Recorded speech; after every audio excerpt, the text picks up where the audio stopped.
since I was here last, so hopefully some of this will be new to you, but I just want to give you sort of an overview of what's going on at the school right now and where we are and what our challenges and opportunities are ahead for this school. There's a lot of great things happening there, but there's also a lot of challenges moving forward, so I want to just put that out there, and I'd love any ideas that folks have around that.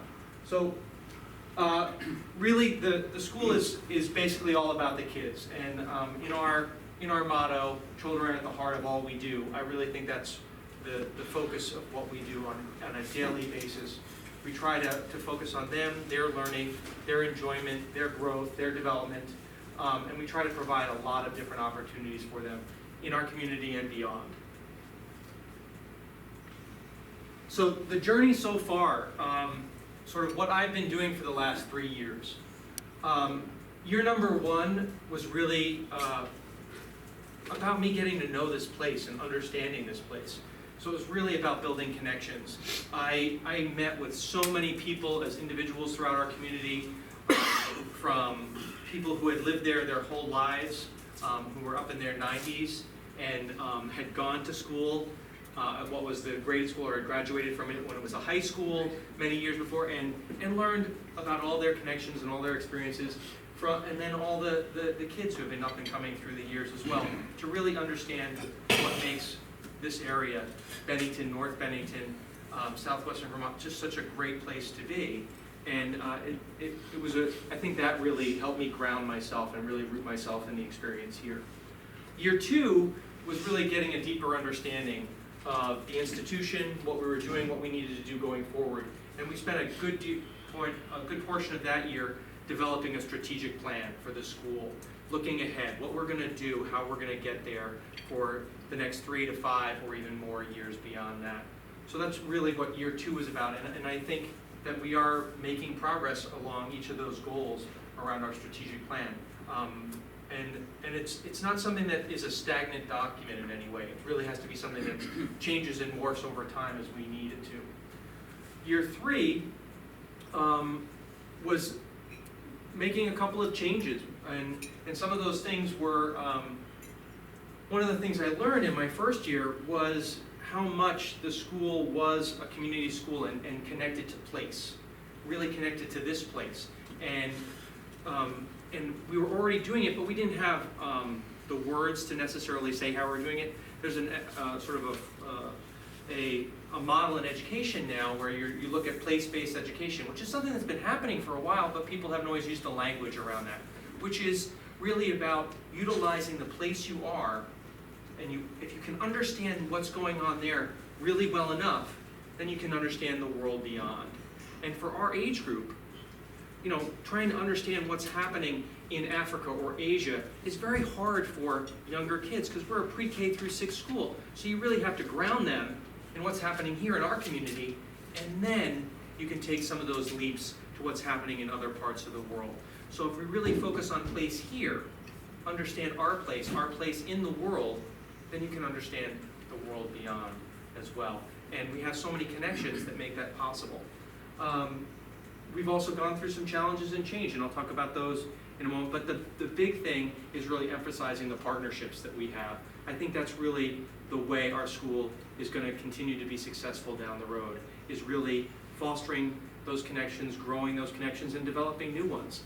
The partnerships, I think, are what really help our school thrive in the environment it's in now. So, all the different things that people have said about the school over the years, and I think is just a testament to the school. It's now been around. It's been an operating school since the 1870s in many different iterations, but that's a pretty cool thing. And the central part of that building was built in about 1869 by the Park McCullough family, and it's just a pretty cool thing to think about that. But the words, and these are words from people connected to our community. They focused on kids. It's a united village, inclusion of parents, love and kindness for everyone, and the teachers are the best. I think that really summarizes what people in our community are saying about the school, and it's a wonderful thing to hear, and we want to just continue to keep that going forward.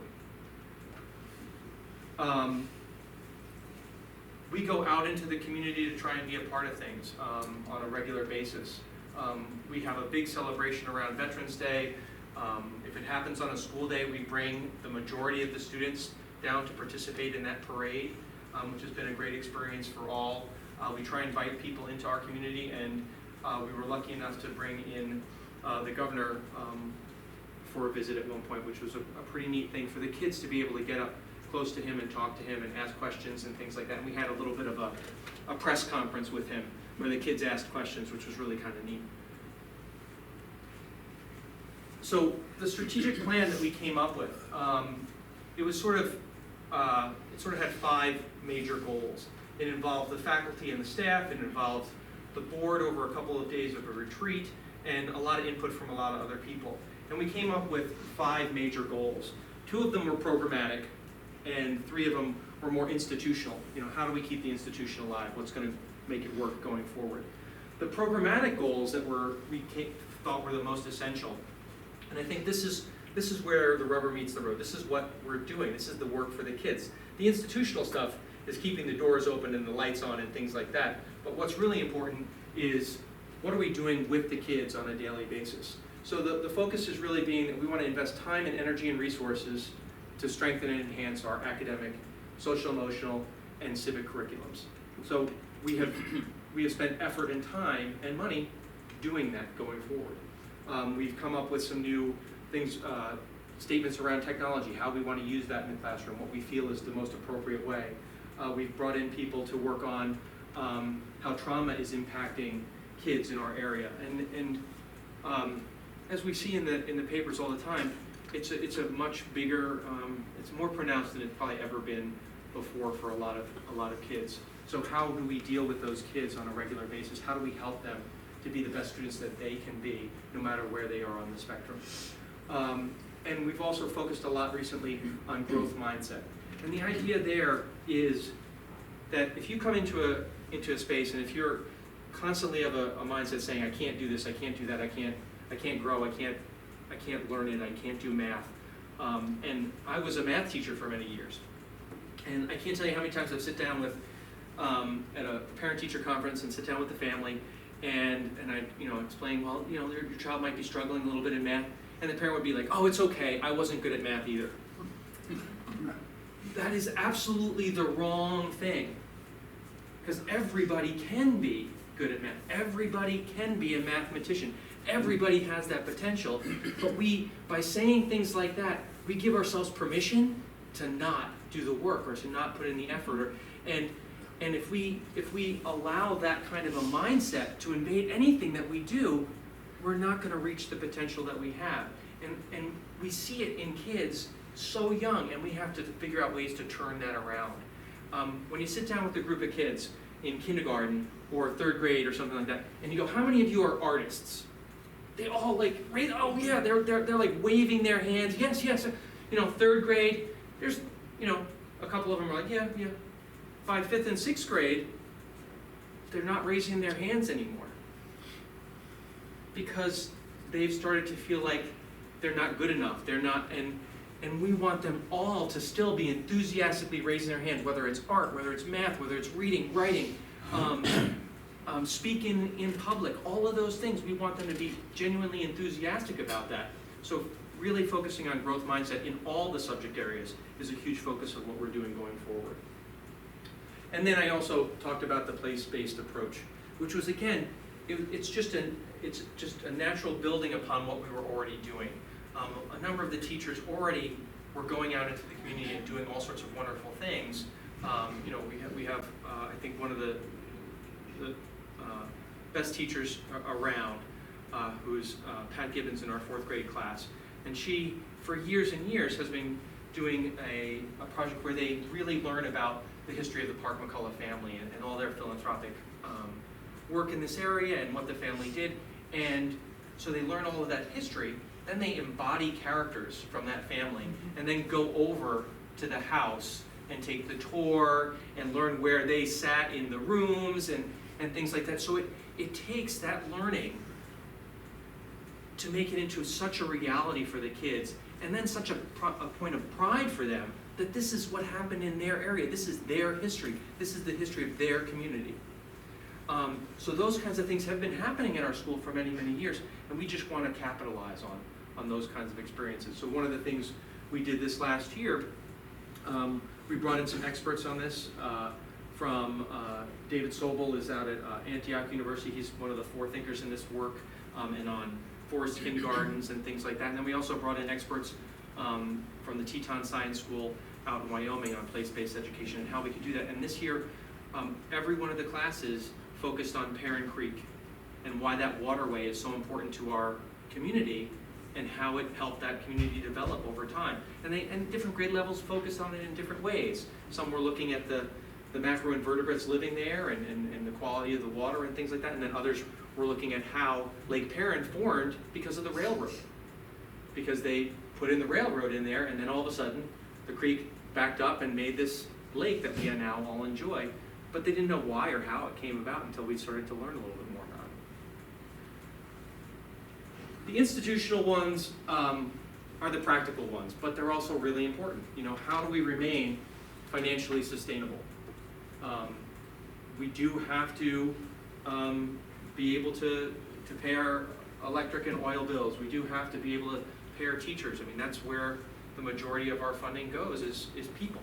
That's really what it comes down to, people who are enacting the mission of the school, and we want to make sure we're doing that well. Enrollment and marketing. This right now is probably also one of our biggest challenges right now, and that comes into play in a lot of different ways, and we can talk about that in a moment. But development is also a key part. A lot of small schools need funding beyond just the tuition dollars or the money that's coming in to pay for the students to make things work, to do those things that are extra, those things above and beyond. A lot of small independent schools can rely, they can be using, you know, up to 10% of their annual budget might be from donations on an annual basis. And how do you make that work? And when you're a school that was a public school and is now in this new iteration, how do you get people to understand that the institution has shifted a little bit and may be asking for those kinds of things, and building a philanthropic mindset amongst the people in the community to make that work. So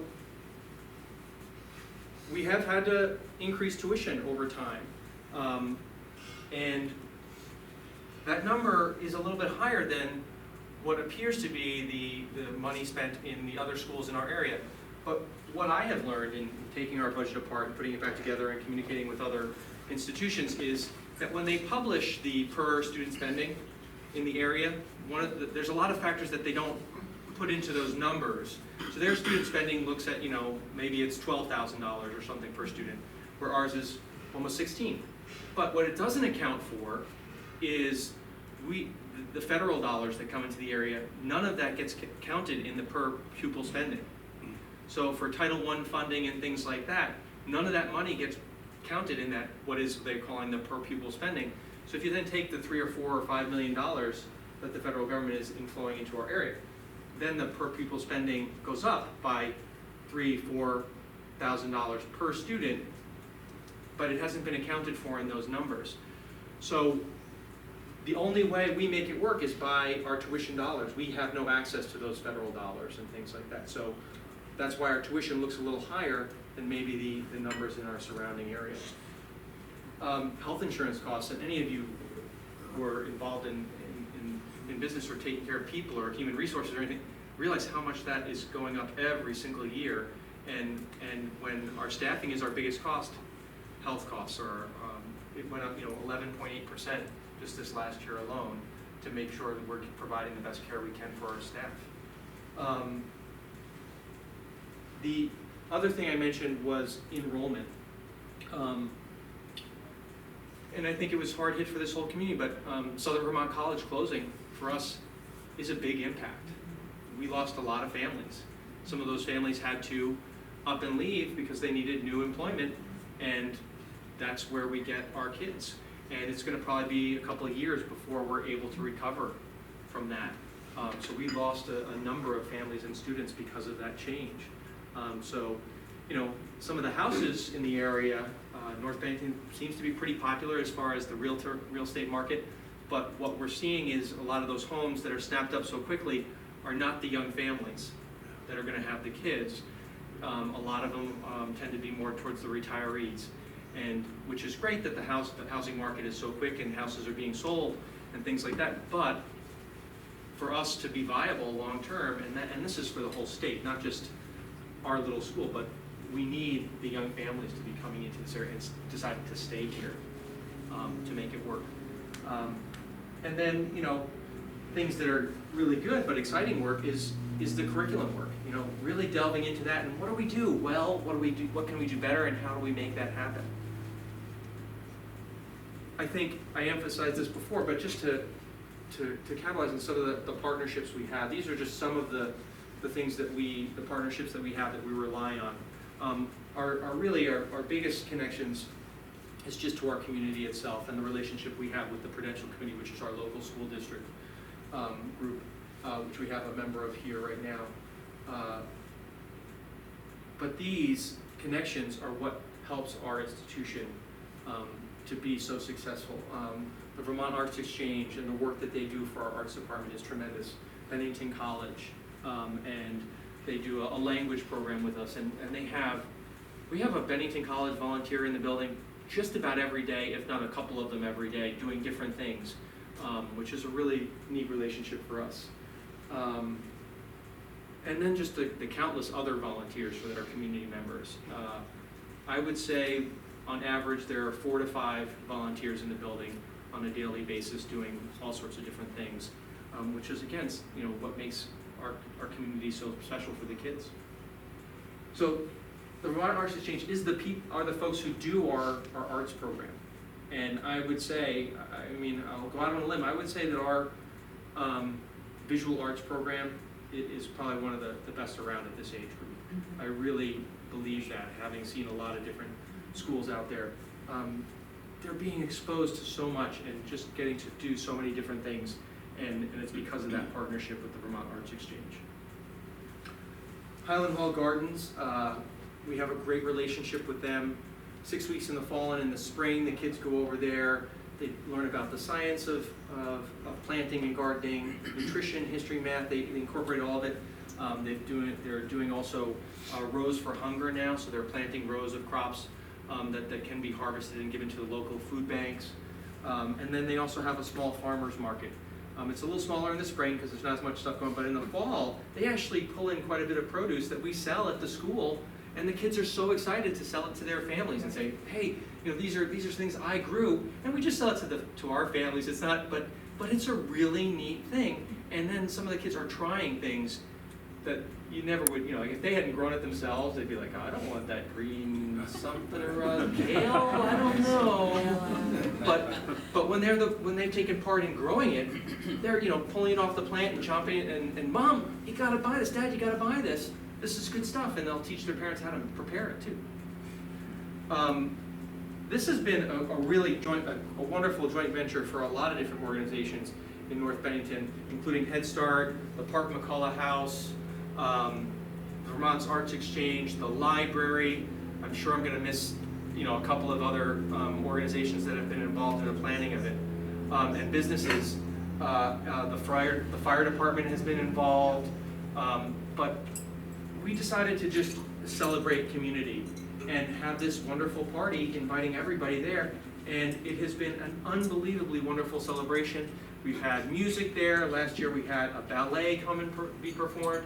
And for some of these kids, I think for some of them it may have been the first live ballet performance they'd ever seen, and it was so much fun, and it was just so enjoyable. And we have another one of those planned coming up on September 8th, which is a Sunday, and of course you all are invited. And it's really just everybody, we want everybody in the area to come and just enjoy. There's really no cost. The food is, it's basically like a giant potluck. Plus we also have burgers and dogs that we give out and things like that. And Head Start provides ice cream. So it's just a huge, just wonderful event. And we just want to celebrate being in our area. The community members that I've said, and again, just, I mean, another one I should mention is Four Winds, our connection with them. They come in and do educational programs. They do it in a lot of the schools in our area. And we have a couple of Four Winds volunteers in the room with us right now who come into the school and work with our kids. And I think our kids get a lot out of it. I think in talking to them, I think the volunteers who are participating probably get just as much out of it in a lot of ways. I think the joy that I see in them when they've taken part in that is really cool. I think I've covered. Oh, this was a new one this year. The kids produced 3 sculptures that are in the North Bennington Outdoor Sculpture Show this year. And this was a project between the Vermont Arts Exchange, the North Bennington Outdoor Sculpture group, Bennington College, and some of the students at our school. And so the students were involved in the whole process from beginning to end. They designed the sculptures. So they made them out of wire and paper clips and little blocks of wood and stuff like that. And they had 3 groups. One sculpture, the theme was water. One sculpture, the theme was music. And the other sculpture, the theme was landscape. And so the kids collaborated on making these small versions of them.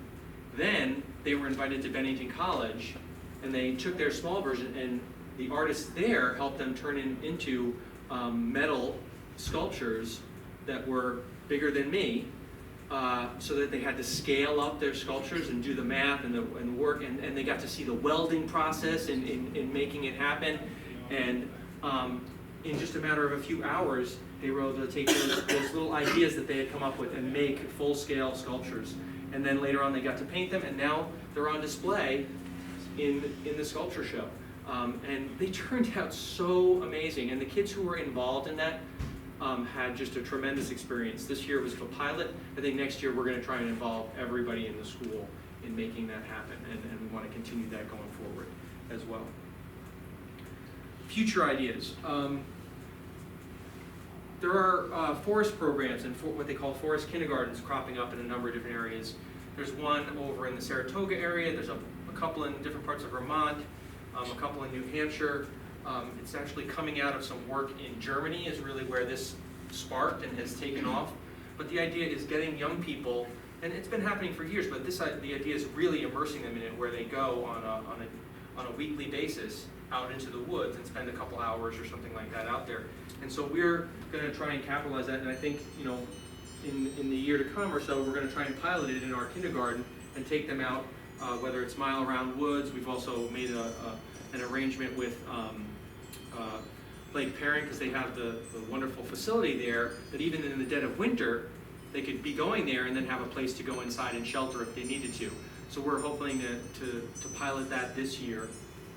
And then the other piece is farm to school program, really capitalizing on our relationship with Highland Hall, and we've started to build connections as to how this can really happen, but really making them part of our food service program, because we do provide breakfast and lunch to our kids on a daily basis, and how we can get the things that they're growing into our dining hall on a regular basis. We would really be excited to do that, and I think there's a lot of great possibilities happening there. So those are just a couple of the ideas floating right now, and there's many more to come. I did want to take a second to talk about another initiative, because we've recently created something called the Business Partners in Education. And this is a group that we're asking to be a part of our organization for an entire year. And we publicize them in all of our events and things like that. We'll have print materials and things. And if we think about some of the events, we have a run that attracts a few hundred people in the fall. We have Winterfest that attracts between 1,500 and 2,000 people are coming through the doors of our school for Winterfest. And the idea is that in each one of these events, we recognize these businesses and organizations in our area that have helped make it happen. And some of the different businesses in our area: T&M Enterprises, West Oil, Sterling Gun Drills, Hayden Plumbing, Centerline Architects, Pangea, The Public House, Bennington Bookshop, Express Copy, Love Cody, Bank of Bennington. These are just some of the organizations that have already come on board in that process, and the more participation we have in that, the better for everybody concerned. So I want to thank you for your time and if you have any questions, I'd be happy to try and answer them for you. Yes, please. I have two questions. Please. One is, do you have any scholarships? Well, we don't voice it that way, but we do provide a lot of financial aid for families that are coming from out of district. So we have, and again, for those of you who understand or don't understand our model, everybody who lives in North Bennington or Shaftesbury District 1, which is our school district, has choice. And they have the choice to come to our school or one of the other surrounding schools for elementary school, for kindergarten through 6th grade. We serve the majority of the kids in that area. But we also allow students outside of that area to tuition in. And so we have a number of students tuitioning in, and we try to meet the needs as much as we can. So we don't necessarily call it a scholarship, but I sit down individually with families and say, well, what can work for you? How do we make it work? We do use formal processes like colleges where there are services out there where they put in some numbers into an online program, and it spits out sort of, gives us a number as to what that family can potentially afford, and then we try and figure out if that's going to work. But we do try to provide as much as we can. My other question is, how could an organization like Rotary be helpful? I think, I think just through word of mouth and things like that, that's our best promotion is people who understand what we're doing and how we're doing it, and talking it up to others, I think is the best part of how an organization like Rotary can help us. When you give me the opportunity to come to things like this and talk to you, that's a great connection. When we were invited to be the bell ringer on the 4th of July, that was a neat thing. It was great in that anytime that we get recognized for things like that, it gets people interested in it, and then somebody might call us up and say, hey, I live in Pownell, but can I attend your school, or can my child attend your school, and how does that happen? That's really how we are going to continue to thrive and grow over time, is through those kinds of things happening. Yes, please.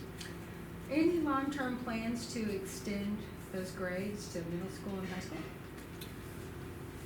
So when I first arrived, there was a lot of energy around doing that, and especially for the middle school age, and I think there still is.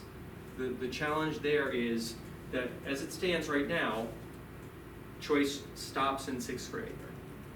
So they no longer have choice once you get into 7th and 8th grade. So we have to, I think if we build, and I think we can over time, but if we look at more of a 5 or 10 year horizon, if we build a strong enough position for ourselves that we are indeed one of the best institutions around, then people might be more willing to dig into their own pockets. When it's just, I get to go there, but I don't have to actually dig into my own pocket to pay for it, that's great. So we have to get into a position where we are hands down one of the best things out there, and then we might get to the point where we can get people who can say it, because we've looked at the possibility of, I think our district would happily probably vote for choice through 12th grade, but the challenge there politically is that if they ever wanted to do that, even if our district said, yes, we want to do that, all the other districts connected in the Southwestern Vermont Supervisory Union have to vote to approve that, to sort of let them out of the agreement. And I don't think that at least the perception is that would be very, very difficult to have happen. Does that make sense? Yeah. Please. The State Board of Education is putting out all sorts of rules and regulations. Mm-hmm. Do you fall under any of those? Or? So the two connections we are most deeply connected to the state right now are around, we have a pre-K program, so all the regulations around that and all the licensing agreements and things like that, we have to adhere to run a pre-K program. And then the other piece is our special education program. So in the founding of our school, closing down the public school and reopening in this model, the school and the community committed to serving all the kids in that area no matter what. So we are actually the only independent school in Vermont that serves all categories of special education. So So those are the areas where we have a lot of regulations and things like that that we have to continue to adhere to. Was that a requirement, or you just chose to do it? It's what, when the school was formed, it's what the school decided to do. It was not a requirement to my knowledge, but I think they wanted it to still remain a community school, and if they couldn't let everybody in and couldn't serve everybody in the community, it maybe didn't make sense to them to make it work that way. And I think an inclusion school, it's challenging, but it's also rewarding to have Both partners, helps for kids, both kids. exactly to have kids with needs be welcomed into the community. The kids around them learn from that. Those kids learn from that, and if it's done well and artfully, it can really be an impactful experience for all concerned. Please, Beth. I have two questions. Yeah. One, when it comes to enrollment challenges, Mhm. do you expect to be in a better place after the new Shires development is built? It's certainly something that, looking at it in initial numbers, because I actually had to be part, when they were building that, they actually had to survey us and find out whether we could take those students and things like, whether we had the capacity to do that. And yeah, I mean, we have the capacity to take the students. The numbers they said, and this was based on their research of, I think they had to look at 30 or 40 different projects of similar scale and stuff like that, that we might get in the range of 6 to 10 students in our age bracket. So that's not including the high school students, but the students within our age bracket. So we can certainly absorb that, and it would put us in a healthier place overall. Yes. And then the second question Sure. is, can you help me understand, because every spring, as a resident of Shaftesbury District 1, I'm confused by the Prudential Committee's role. And then, is there another body that has a note? It's just the Prudential Committee? The Prudential Committee is the North Bennington Shaftesbury District 1 school body. So they're the ones who are the school board for that area. Mhm. So they control, they're the ones who set the taxes and set the property taxes and things like that for the area to be able to pay the educational costs in the area. So they are the governing body of that. Now, the village school is an independent body that we have our own board of directors that I answer to, so I'm hired by them. And when we're thinking about creating tuition or things like that, I work with our board to come up with what we hope is a reasonable tuition for our area. Then I take that number and bring it to the Prudential Committee and say, okay, is this gonna work? And we negotiate back and forth as to see whether that's gonna be a number that the community can live with, and it's not gonna change the tax base too much and things like that. And then, if they agree, once we agree upon a number, we then have to publicize what the overall educational budget's gonna be, and also what the tuition cost is gonna be, and that has to be voted on in our area. Is there crossover of membership? No, with between the school board two and boards, Prudential? no, there isn't. I think that would be viewed probably as a conflict of interest. Yeah. So those are, because we are basically sort of hired, so to speak, by the district to provide the educational thing. If there were people on both boards, I don't think that would really work as well. There's a good working relationship between both boards, but I don't think there's no people that cross between the two. Does that make Maybe sense? one- Yes, thank you, Yes. that helps. The Prudential Committee owns, the town owns the building. Yes, we also rent the facility from the Prudential Committee. They still own it, so we pay them a rent for the use of that space to run the school. And then the money from that actually helps offset the tax base in the community as well. Thank you. So it is a very interesting relationship, and we're different than even any other town academy out there because of all those relationships. The other town academies that you're probably, Burton is probably one of the biggest ones, but Burton pulls from about 10 different districts. So 10 different communities of people are coming to Burton. And internationally. And, and that's not even counting the families that are completely tuitioning, but the choice districts, it's still like 10 choice districts that are coming into Burton. We have one. So we have one district that is, down the road, who knows, we could get a student from Sandgate could potentially want to come to our school, and that would be their choice. They could do that under the choice that they have. But our relationship is and we're also the only elementary one out there. So there's no other town academies that are just K-6 and have a relationship with only really one sending district. So it makes us in a very unique model out there. Well, thank you.